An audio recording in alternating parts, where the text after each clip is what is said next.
Hello everyone, कैसे हैं आप सभी। मैं निकिता चौधरी स्वागत करती हूं आप सभी का एक नए स्पेशल छोटे से डिटेल सेशन में। इस सेशन में हम क्या कवर करेंगे? जी हाँ, इस सेशन में हम कवर करेंगे बजट 2025-26 के बारे में। हम इस बजट के बारे में सारी ही चीजें कवर करेंगे कि यहां से लेकर जीरो से स्टार्ट करेंगे कि बजट क्या होता है। फिर हम जानेंगे कि भाई बजट से रिलेटेड जो भी स्टैटिक फैक्ट्स होते हैं जो हमारे एग्जाम में पूछे जाते हैं, आज तक के लिए जो भी इंपॉर्टेंट क्वेश्चन बजट से रिलेटेड आए हैं हम उनके बारे में जानेंगे। फिर हम जानेंगे 2025 का ये जो बजट आया है जो अभी हमारी निर्मला सीतारमण जी ने प्रेजेंट किया है, इसमें क्या क्या खास बात है जो हमारे एग्जाम में पूछी जा सकती है। ठीक है, हम सब कुछ कवर करेंगे। लेकिन शुरू करने से पहले जरा मैं आपसे क्वेश्चन पूछती हूँ कि क्या बजट का मेंशन है हमारे संविधान में? अगर हाँ तो कहाँ है, और अगर नहीं तो फिर अगर हमारे संविधान में बजट का ही मेंशन नहीं है तो हम बजट क्यों ला रहे हैं? हम तो अपने संविधान के अकॉर्डिंग काम करते हैं, है ना। कंफ्यूजन होता है ना, तो चलो क्लियर करते हैं। देखो, हमारे संविधान में कहीं भी ये जो बजट शब्द है इसका मेंशन नहीं है, लेकिन की जगह पे क्या लिखा हुआ है? Annual financial statement.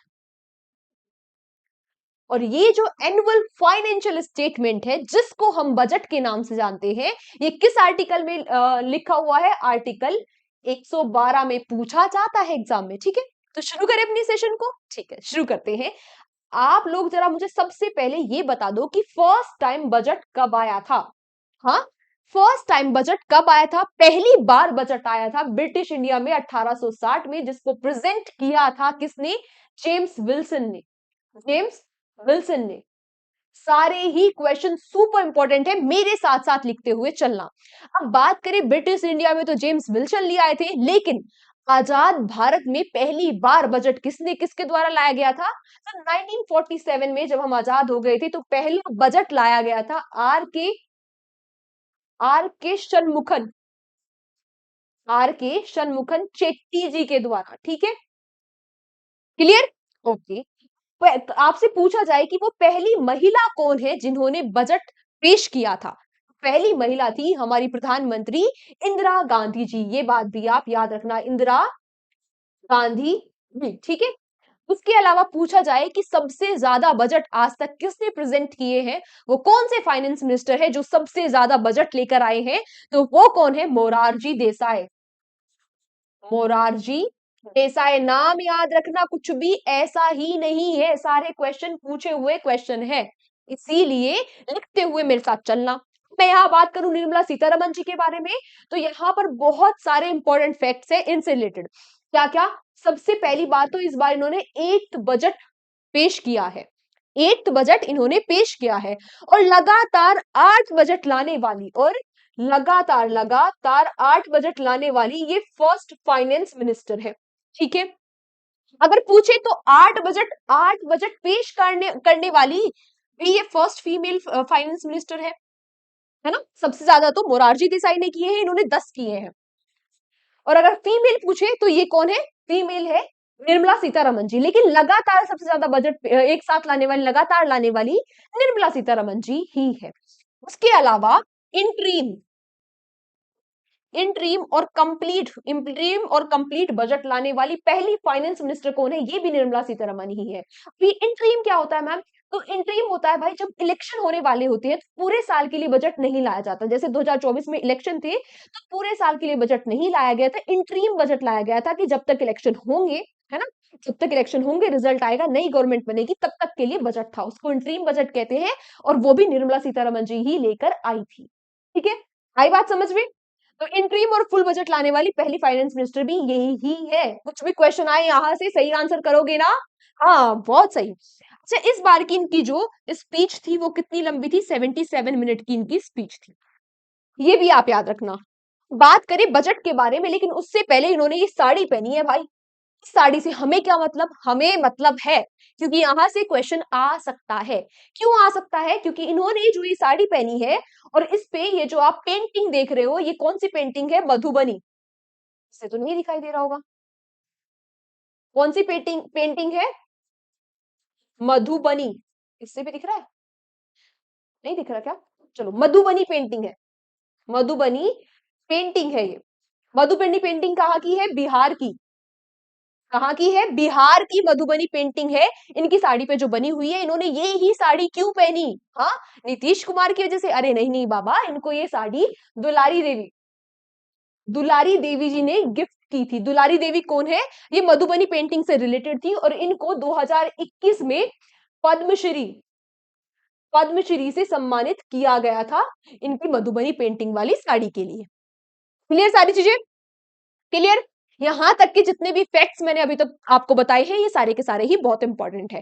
अब आ जाते हैं कि भाई ये जो अभी हमारा 2025 का 2025-26 का बजट आया है, ये क्या? अच्छा, एक और बात यहाँ पर याद रखना, जो बजट होता है ये फरवरी के मंथ में लाया जाता है ना, 1 फरवरी को इन्होंने लोकसभा में प्रेजेंट किया, लेकिन ये लागू कब से होगा? 1 अप्रैल से। 1 अप्रैल से ये बजट लागू होता है। जैसे इस बार का बजट है तो 1 अप्रैल 2025 से ये लागू होगा और 31 मार्च 2026 तक के लिए ये बजट है ना? इसलिए हम कहते हैं ना कि हमारा जो फाइनेंशियल ईयर है, यानी कि जो वित्त वर्ष है, वो कब से शुरू होता है? 1 अप्रैल से। बात करें कुछ बजट के बारे में, 2025-26 का जो ये बजट आया है, तो सबसे पहले तो ये जान लेते हैं कि जो पैसे आए हैं वो आए कहां से है और खर्च कहां होंगे। आए कहां से हैं? सबसे ज्यादा पैसे जो आए हैं 24%, वो कहां से आए हैं? उधारी और अदर लाइबिलिटीज से आए हैं, जो हमने बोरो किए हैं और अदर हमारी लाइबिलिटीज है वहां से आए हैं। सेकंड नंबर पे 22% हमारे पास पैसे आए हैं, हमारी सरकार के पास पैसे आए हैं इनकम टैक्स से। उसके बाद थर्ड थर्ड नंबर पे 18% हमारे पास जो पैसे आए हैं वो आए हैं जीएसटी और अदर टैक्सेस से। अब खर्च कहाँ किए गए वो भी जान लेते हैं। तो सबसे ज्यादा जो खर्च किया जाता है वो 22% खर्चा किया जाता है स्टेट स्टेट जो होते हैं उनको शेयर देने के लिए टैक्स और ड्यूटीज का। सेकंड खर्चा कहां पर किया जाता है? अब जो जितने पैसे हमने उधार लिए हैं सबसे ज्यादा, उनका इंटरेस्ट भी तो देना होगा, तो 20% जो पैसा है वो इंटरेस्ट देने में चला जाता है। फिर उसके बाद तीसरे नंबर पर 16% खर्चा होता है जो सेंट्रल की स्कीम्स है उन पर। अब देखा जाए कि किस सेक्टर पे सबसे ज्यादा खर्चा होता है तो उसके बारे में बात करते हैं। सबसे ज्यादा पैसे खर्चे होते हैं डिफेंस सेक्टर में, है ना? सबसे ज्यादा जो बजट एलोकेट किया जाता है वो डिफेंस सेक्टर के लिए किया जाता है। सेकंड नंबर पे rural development, home affairs, agriculture, education और हेल्थ। ठीक है, तो सबसे ज्यादा आप याद रखना डिफेंस पे। अब बात करें ये जो 2025 का बजट इस बार आया है, इसमें जो मेन फोकस है, की फोकस है, वो किन चीजों पर रखा गया? हम कीवर्ड से सारे बात को समझेंगे। बजट बहुत बड़ा है, हमें सारा बजट पढ़ के हमें ये तो है नहीं उसका एनालिसिस करना है ना? हमें या फिर हमें उसके ऊपर थीसिस लिखनी है। हमें क्या करना है? हमें वो चीजें पढ़नी है जहां से हमारे एग्जाम में क्वेश्चन आ सकता है। तो हमें सारे की पॉइंट्स पता होने चाहिए कि बजट में क्या क्या हुआ है। हाँ, आई नो आप सभी को पता है कि 12 लाख तक की इनकम पर इनकम टैक्स अब जीरो हो गया। भाई कमा लो पहले 12 लाख रुपए, वो सबको पता है ना? लेकिन और भी बहुत सारी चीजें हैं जो हमें पता होनी चाहिए, पहले हम उसको जानते हैं, आएंगे 12 लाख पे भी आएंगे। उसमें हुआ क्या है?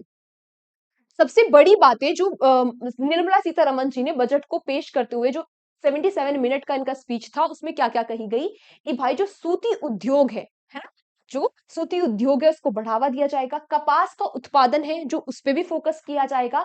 इसके अलावा पीएम धन धान्य जो स्कीम है, जो फार्मर्स के वेलफेयर के लिए स्कीम है, ये 100 जिलों में इसका फायदा मिलेगा। उसके अलावा कपास के प्रोडक्शन हो गया, इस पे फोकस किया जाएगा।